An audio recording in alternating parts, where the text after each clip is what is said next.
My name's Mr. Isla and I'm so excited because Prime Video's new epic fantasy series, The Lord of the Rings, The Rings of Power, just dropped with a teaser trailer, and I'm here with the Fellowship of Influencers. Wait a minute! Who are you? Science. What is it all about? Technology. What is that all about? Alright, 3 words to describe The Rings of Power teaser trailer. Go. Breathtaking. I would say like expansive, Awestruck. Exhilarating. representative, Mystified and starstruck. Intriguing. intriguing. Give me your theories of who you might have seen in the teaser trailer. I've seen a lot of talking about my girl Galadriel. So last night, we had our own little Middle-earth experience. Yo, how did it feel? Like, it was such a good time, honestly, and the venue and everything, it just looked the part.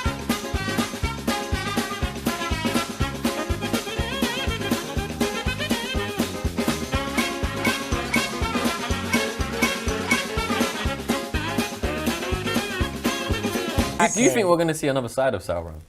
Yes. Like maybe he falls in love. People are gonna fall in love with him and be like, I can change him. What the hell did you just say? What's going on, everyone? Jeremy here from The Quartering. Things are getting pretty interesting in the Amazon's Lord of the Rings / the Rings of Power, whatever they want to call it. As we've recently found out, Amazon doesn't even have rights to the appropriate works of Tolkien to do a prequel, from what I understand. And the media, I don't know if it's, at Amazon's request, but there's been another like full court press trying to discredit fans.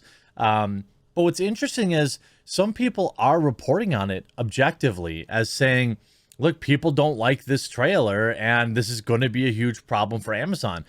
Remember, Amazon paid $250 million for the rights, and over $1 billion has been committed to the show in and of itself. It has to move Prime subscriptions. And with the Amazon Prime UK version currently sitting at 23,000 upvotes to 50,000 downvotes, and the United States version of the Amazon Lord of the Rings teaser trailer at 100,000 upvotes, which I feel like that really jumped up recently.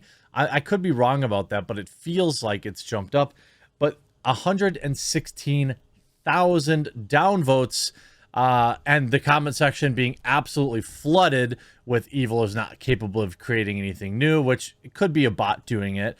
And clearly there's some massive division there, and it's pretty interesting to me. Before we get into the rest of the story, just a quick word from this video's sponsor, Established Titles. Huge shout out to this video's sponsor, Established Titles. Established Titles is a project based on a historic Scottish custom where landowners are referred to as lairds or lords and ladies in English. They allow people to buy as little as 1 square foot of dedicated land so they can call themselves a lord or a lady officially.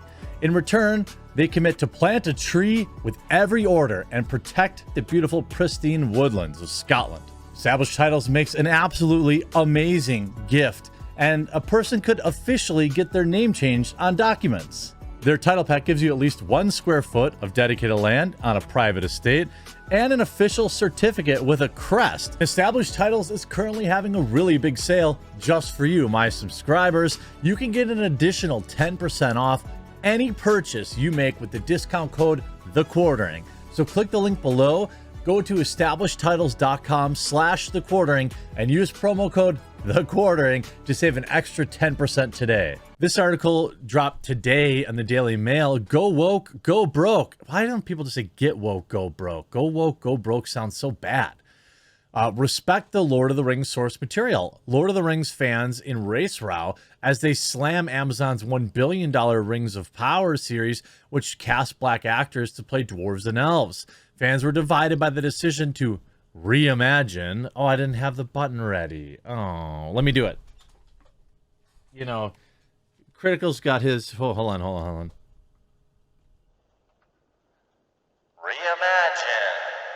There, the Amazon shelled out $250 million just for the TV rights to the franchise alone, which, with a 5-season production commitment, is said to be worth at least $1 billion.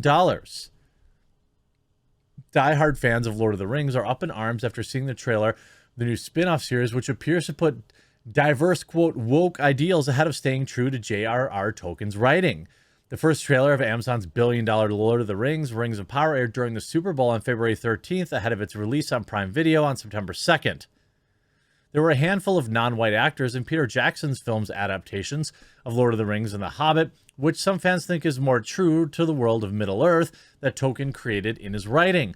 However, Amazon series is not just based on a single book, but a swath of Tolkien's writing outside of The Lord of the Rings and The Hobbit, including the unfinished novel, The Silmarillion, which they don't have rights to, I don't believe, and letters to his biographer, which they also don't have rights to. As such, there's not such strict canon to draw from. Other fans have supported the decision to have a more diverse cast, which will feature the first ever black elf in Middle-earth history. Some fans said that what mattered was the plot rather than the race of the actors. Yes, I would say that overarchingly, if the show is amazing, these things aren't going to matter. But usually decisions are made. You know, what is driving the decisions that you're making as a showrunner? There's literally nothing inherently wrong with having a black elf or a black dwarf. However, that's not what Tolkien wrote. And so you're just doing it for diversity's sake. I won't say, you know, I wouldn't say like, oh, I'm not going to watch it simply because of that. It's just a red flag. I mean, I know I have black viewers and I don't want them to think that like I inherently have a problem with black actors or elves or something like that. It's just, that's not the Tolkien material. If it was just some generic fantasy thing, you really have no argument against it. But the fact that they're trying to say this is all based on Tolkien, well, doesn't work that way. Lord of the Rings were just, so as many fans were unsure why Amazon seems to have veered from these influences with far more diverse cast than has ever been seen before in Tolkien adaptations. We all know why. In the Lord of the Rings, there were just a handful of non-white actors. Obviously, the actor that played Sauron and Murgash and Lugdush, and Lawrence McQuarrie played Lurtz, the Witch King, and the Witch King featured in the trilogy. Both actors only played antagonists in the Legendary Trilogy. In The Hobbit, there were some other non-white actors who played a hunter orc and another antagonist. So they're mad that they're antagonists? I don't know. In 2010, he distanced himself from The Hobbit's casting director, who was fired for telling a British woman of Pakistani descent that her skin was not light-skinned enough to play a Hobbit. Well, according to Tolkien, probably not. The final Hobbit trilogy had a few non-white actors in it. A seemingly aggrieved enthusiast replied underneath Amazon's Ring of Power, writing, "Go woke, go broke. How about you just respect the source material?" And then you have this article in The Guardian. It's like Amazon's paying all these people to like reinitialize like the fight back against the fandom. It's like they're saying, well, we are only getting negative press, but we better double down on it. The history of fantasy is racialized. Lord of the Rings sparks debate over race. Again, no, it's not about race. It's about the respecting the source material. If they were to reboot Fresh Prince of Bel-Air or the Black Panther and have a bunch of the leaders of the, you know, in their tribe in Wakanda be white or let's just say Asian or Samoan or, you know, whatever the case is, Yugoslavian, don't you think people will be like, well, wait a minute, that's not Wakanda. That's not right. It's the same thing with Tolkien, except you're just not allowed to point that out because they're white. That's just the reality of it. And then you have, you know, this site, you know, Fortune writing, Jeff Bezos' no Lord of the Rings show is angering fans because it has black dwarfs. Seriously. Again, a completely disingenuous framing of the complaints about the show, but they don't actually care about that. They don't care about actually, you know, having some sort of truthful reporting. Some felt it was a deliberate attempt to broaden the series' appeal, clash with the world. Here's the thing. Broaden the appeal. Did black folks not watch The Lord of the Rings because there weren't black people in it? Can you show me that customer? I'm pretty sure Lord of the Rings was a worldwide sensation, and I remember the theaters being pretty diverse. I don't think that's why they didn't watch it. I'm sure there are plenty of Latino fans of Lord of the Rings, plenty of them, who never say like, well, geez, I'm not going to watch this movie because there's nobody that looks like me in it. It's absurd. The latest uproar follows Vanity Fair story published earlier this month, in which Amazon executives directly addressed some fan opposition to multicultural cast. And again, it's not about the multicultural cast. It's about not sticking true to the source material. And then usually when you have, people defend it, or, the left or the people that are behind this, they'll say that they just gaslight and say, oh, you're just being racist. That's why the OneRing.net, which is partnered with Amazon, continues to print articles attacking the fandom.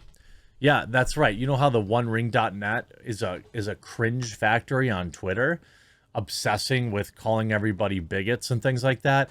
Yeah, they have a partnership with Amazon. They're the ones that hosted the watch party for the trailer release.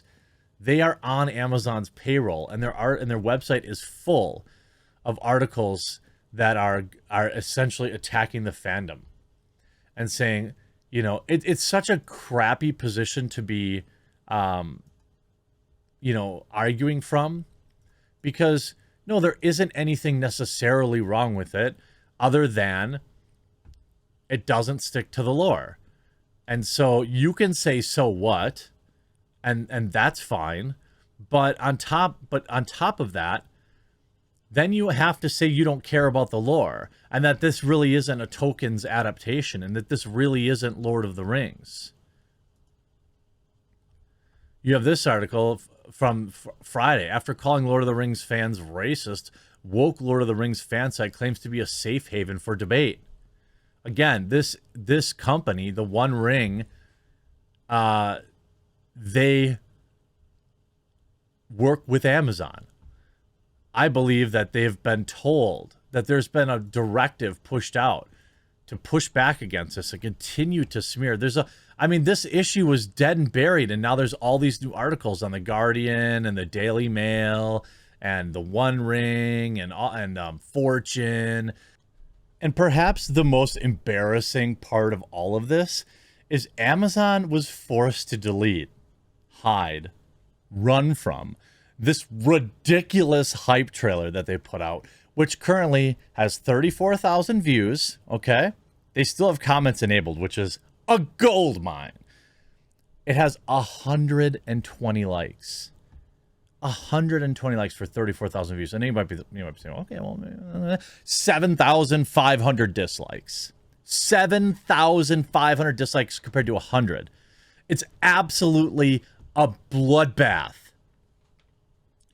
I really hope the characters in this show talk exactly like these, quote, super fans. That will complete the parody that is Rings of Power. There is no curse in Elvish, Entish, or the tongues of men for this treachery. I did not expect all this at all. This is them taking a stance and naming the video, quote, super fans as if to mock the idea of the token reader.